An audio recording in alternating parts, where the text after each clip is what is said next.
Welcome তোমাদের সবাইকে।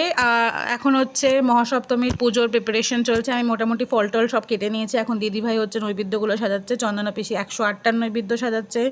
ঘরের পুজোটা এখনও দেওয়া হয়নি, আর এগুলো সব রেডি করে সাজিয়ে রাখা হয়েছে। এছাড়াও জ্বালাটা বানানো এখনও বাকি আছে, যেখানে সব রকমের ড্রাই আইটেমস থাকে, ড্রাই নাটস এগুলো থাকে।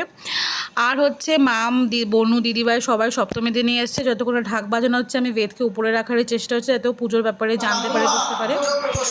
এখন এখানে হচ্ছে সমস্ত শাড়ি যেগুলো ঠাকুরের নামে আনা হচ্ছে সেগুলোর পুজো হচ্ছে। তারপরে হচ্ছে কলাবউ স্নান হবে, যেটা আমি আলাদা ক্লিপে তোমাদেরকে দেওয়ার চেষ্টা করব। তারপরে হচ্ছে মহাসপ্তমী স্নান হবে হচ্ছে। আর চেষ্টা করেছি যে যতটা সম্ভব সমস্ত ক্লিপিং ছোটো ছোটো করে ধরা।